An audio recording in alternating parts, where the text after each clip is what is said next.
Be me, Jane, HR director at mid-sized tech company. 20 years in HR, seen it all, or so I thought. Finally got approval for my vision, building the perfect marketing team. All women, 15 positions, 0 men. This is my chance to prove that female-dominated workspaces are naturally more collaborative and supportive. Spent months carefully selecting candidates, hired brilliant women from diverse backgrounds. Marketing manager Sarah, creative director Amanda, content specialists, social media coordinators, the works. Feeling like I'm about to change corporate culture forever. First week goes smoothly. Women seem professional, excited about the projects. I'm practically glowing during executive meetings. Tell CEO Michael about how refreshing it is to see genuine teamwork. No masculine ego clashes, no territorial behavior. This is exactly what I predicted would happen. Start drafting internal memo about the success of gender-conscious hiring. Week 2, small cracks appear. Notice some eye rolls during team meetings. Sarah mentions that Amanda misunderstood the brand guidelines.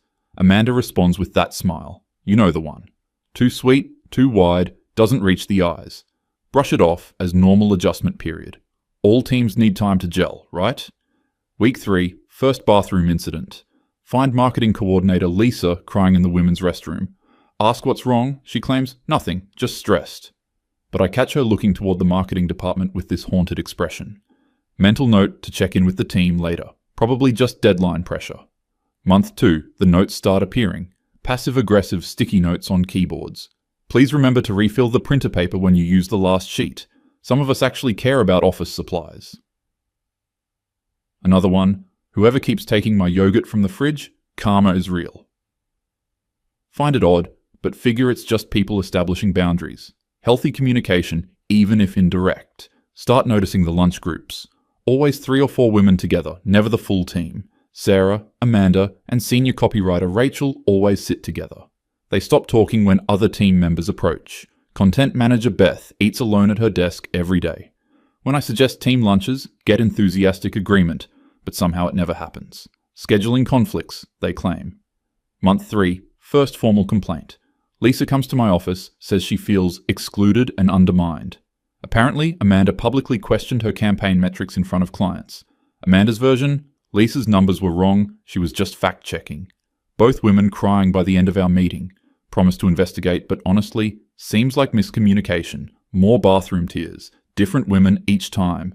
Beth sobbing because someone accidentally deleted her project files. Junior designer Kelly upset about constructive feedback. That sounded more like personal attacks. Creative coordinator Nina claims her ideas are being stolen and presented by others. Starting to feel like a grief counselor instead of HR director.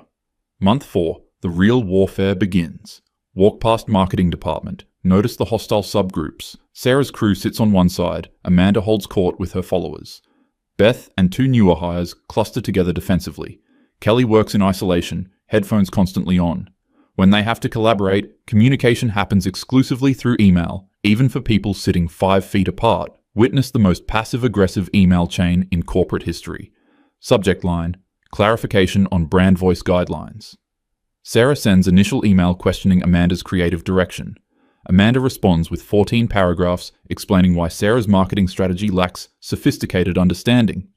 Sarah replies with point-by-point breakdown of why Amanda's designs miss target demographic, both CCing entire marketing team, department heads, and me. Email chain reaches 47 messages before I intervene. Tension so thick you could cut it with a knife. Team meetings become psychological minefields. Every suggestion met with barely concealed contempt. Sarah proposes campaign idea. Amanda immediately finds 17 reasons why it won't work. Amanda presents design concept. Rachel asks clarifying questions that are obviously designed to undermine. Nina attempts to contribute, gets talked over or ignored completely. Lisa stops speaking unless directly asked questions. Discover the gossip network. Overhear Rachel telling someone from accounting about Beth's personal issues affecting her work quality. Catch Amanda explaining to facilities manager why Nina probably isn't a culture fit. Sarah complaining to finance team about having to carry dead weight. Realize they're weaponizing other departments against their own teammates. Month 5, projects start failing. Client presentation disaster when Amanda and Sarah give contradictory information. Campaign launch delayed because team members refused to share essential files. Lisa's social media metrics plummet after someone changes passwords and doesn't inform her. Kelly's designs mysteriously corrupted the night before major deadline, starting to panic as other department heads ask what's wrong with marketing. More bathroom incidents. Now finding women crying multiple times per day. Installed additional tissue dispensers. Jokes during leadership meetings about marketing department's tissue budget. CEO Michael starts asking pointed questions about team performance. Productivity metrics showing significant decline. Client satisfaction scores dropping. Catch Sarah and Amanda in conference room having heated whispered argument, something about client contact information and territorial behavior.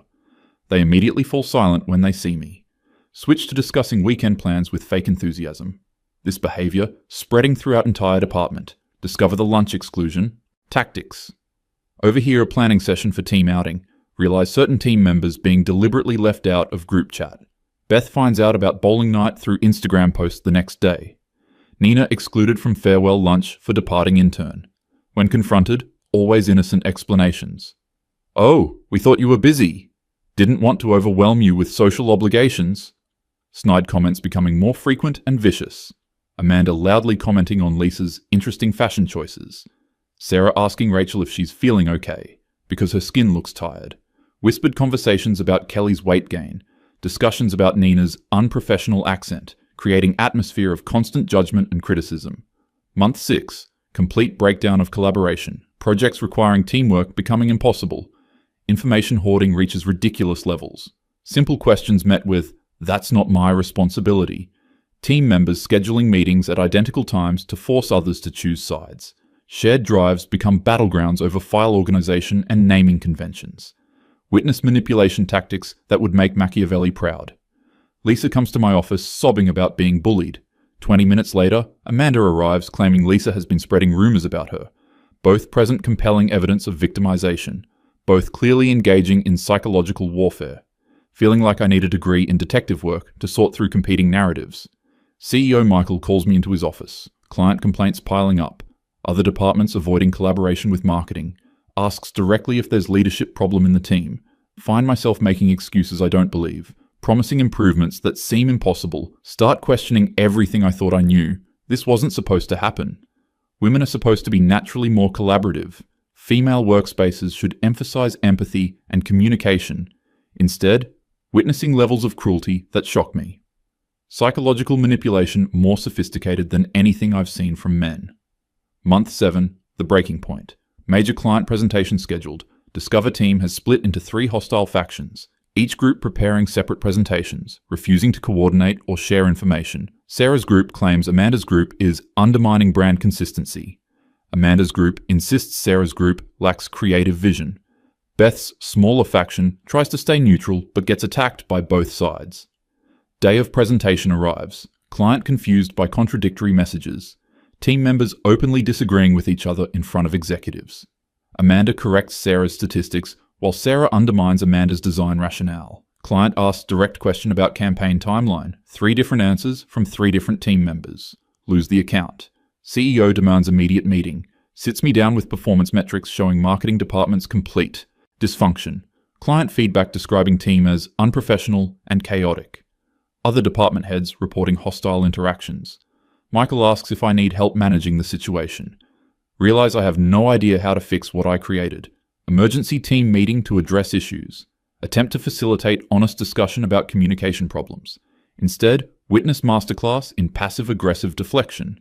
Every problem is someone else's fault. Every conflict stems from other people's unreasonable behavior. Tears flow freely as manipulation tactic. Women crying while simultaneously making accusations. Leave meeting feeling more confused than when it started. Seek advice from mentor Patricia, HR director at larger company. Describe situation without revealing my demographic hiring strategy. Patricia immediately asks, "How many men are on the team?" When I admit 0, long pause. She gently suggests that gender-balanced teams often perform better. Mentions something about different communication styles providing natural checks and balances. Hang up phone, feeling like my worldview is crumbling. Start researching workplace dynamics literature. Find studies suggesting mixed gender teams often outperform homogeneous groups. Discover research on relational aggression being more common in all female environments. Read about indirect hostility patterns that exactly match what I'm witnessing. Realize I may have created perfect storm conditions. Month 8. Situation deteriorates further. Now dealing with multiple HR complaints weekly, accusations of bullying, harassment, discrimination. Every team member claims to be victim of others' behavior. Investigation process becomes full-time job. Documentation fills entire filing cabinet. Legal department expressing concern about hostile work environment liability. Witness conversation between Sarah and Amanda about Lisa, discussing her emotional instability and whether she's really marketing material, coordinating their documentation of her performance issues. Realize this is calculated campaign to force someone out. Most sophisticated workplace bullying I've ever encountered. All done with smiles and concern for team dynamics. Catch Rachel and 2 others in supply closet, planning how to present united front against Nina's difficult personality. Discussing which managers to approach with their concerns. Strategizing about email documentation and witness statements.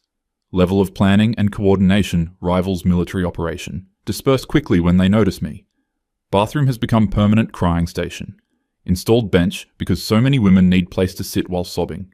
Tissue budget exceeds some departments' entire supply costs.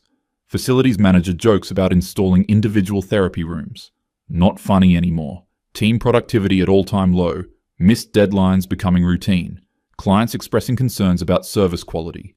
Other departments refusing to work with marketing. Project management asking for alternative points of contact. Reputation spreading throughout company. Michael schedules performance review meeting. Presents data showing marketing department underperforming every metric. Client retention down 40%. Project completion rates abysmal. Employee satisfaction surveys showing lowest scores in company. Asks directly what's wrong with my management. Find myself unable to explain without admitting my hiring strategy backfired. Desperate attempt at team building retreat. Rent conference center for day-long collaboration workshop. Hire professional facilitator specializing in workplace harmony. Within 2 hours, facilitator pulls me aside. Says she's never seen this level of interpersonal hostility. Recommends individual counseling and possibly team restructuring. Retreat ends early when Amanda and Sarah get into screaming match about seating arrangements.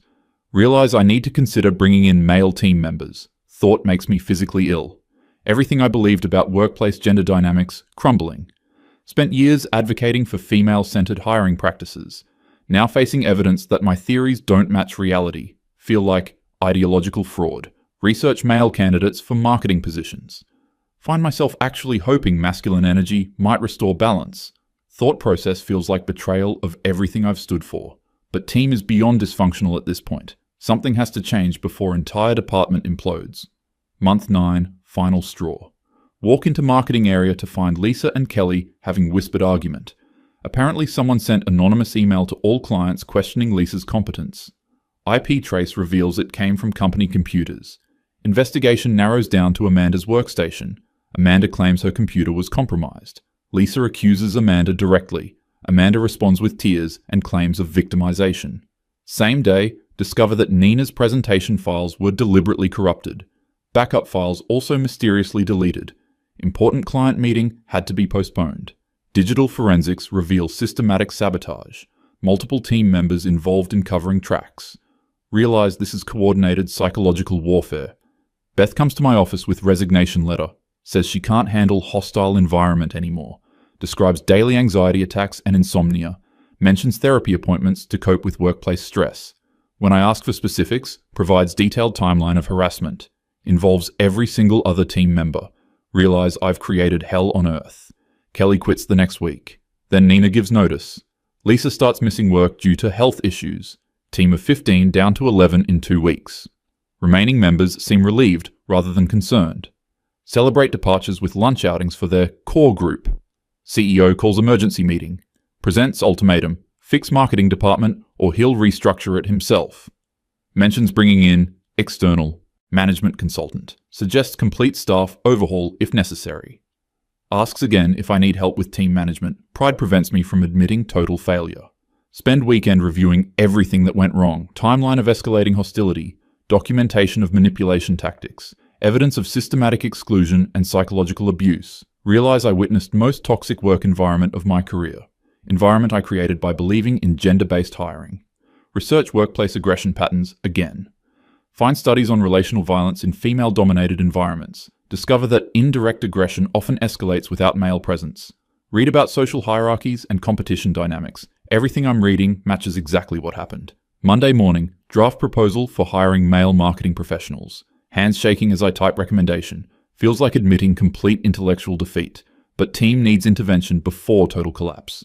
Know this hiring will be questioned by everyone who knows my history. Submit proposal to Michael. Recommends bringing in 3 male marketing professionals.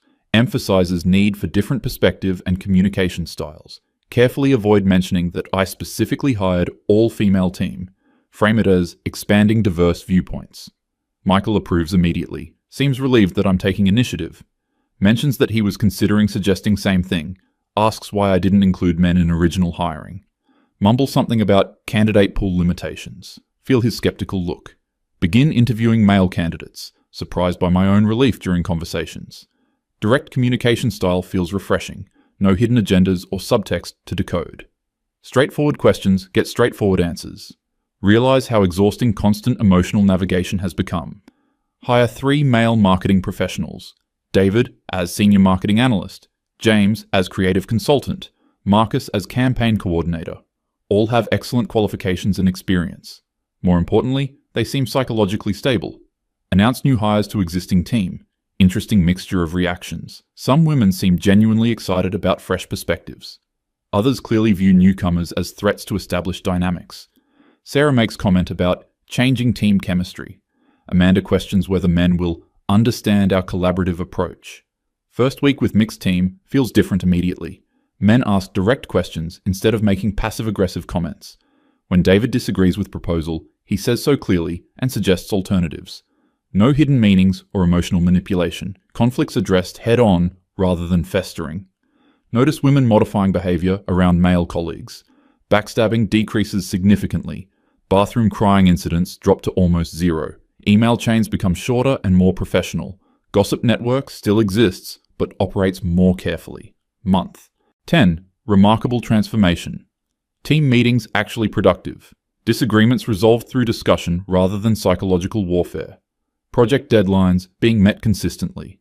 Client feedback improving dramatically. Witness interesting dynamic shifts. Sarah and Amanda's open hostility forced underground. Can't engage in same manipulation tactics with male witnesses present. David calls out passive-aggressive behavior directly. James refuses to participate in gossip sessions. Marcus treats all team members equally regardless of internal politics.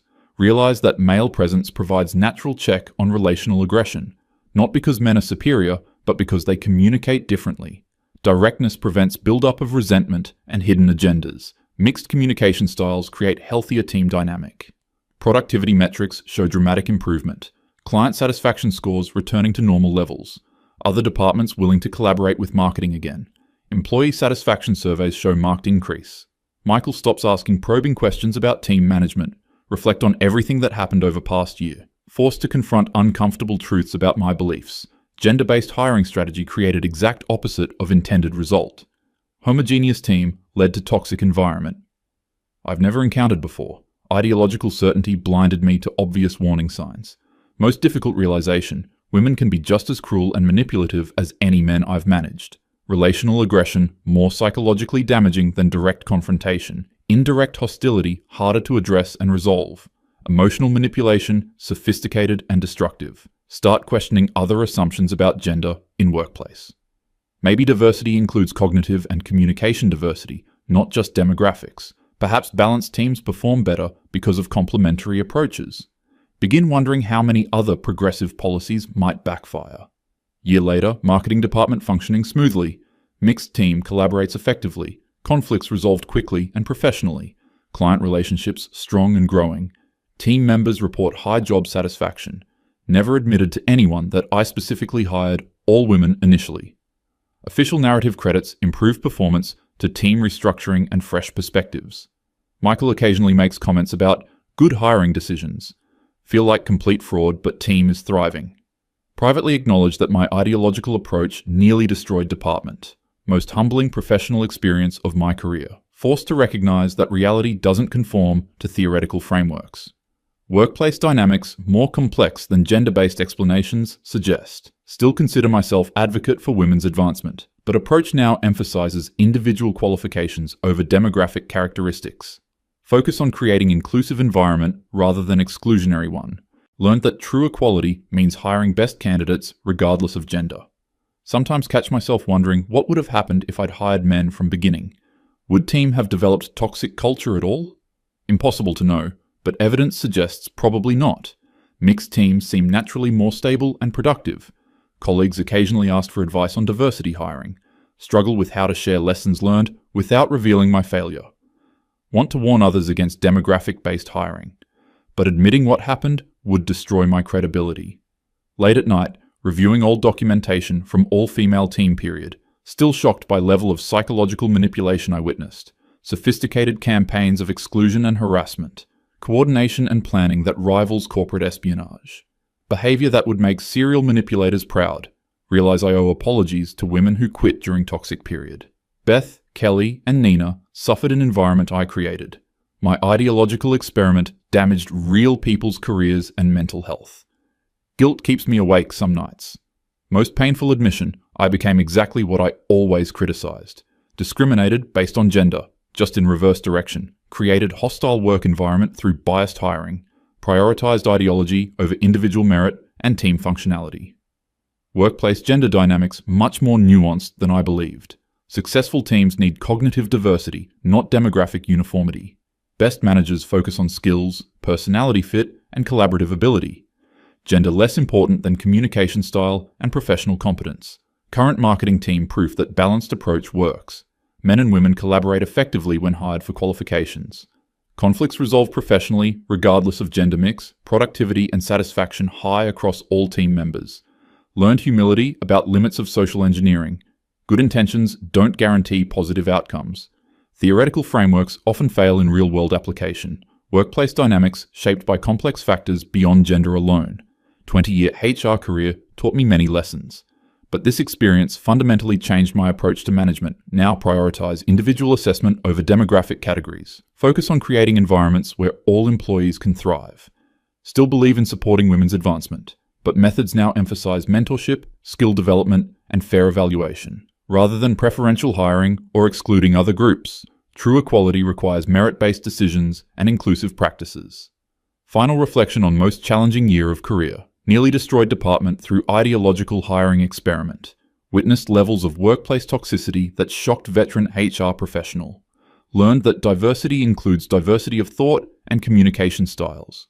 Accepting reality sometimes requires abandoning cherished beliefs.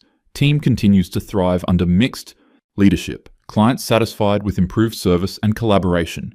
Employees report positive work environment and clear communication. Department reputation restored throughout company. Michael regularly praises marketing team's turnaround. Never want to experience anything like all-female team period again. Psychological warfare more exhausting than any workplace conflict I've managed. Emotional manipulation harder to address than direct confrontation. Relational aggression created hostile environment for everyone involved. Now, advocate for balanced hiring focused on qualifications and fit. Gender less important than ability to collaborate and communicate effectively. Best teams combine different perspectives and working styles. Demographics alone don't determine team success or failure. Hard-earned wisdom about workplace management and human nature. People are individuals first, demographic categories second. Successful teams require careful attention to personality mix and skills. Ideology should never override practical considerations and employee well-being.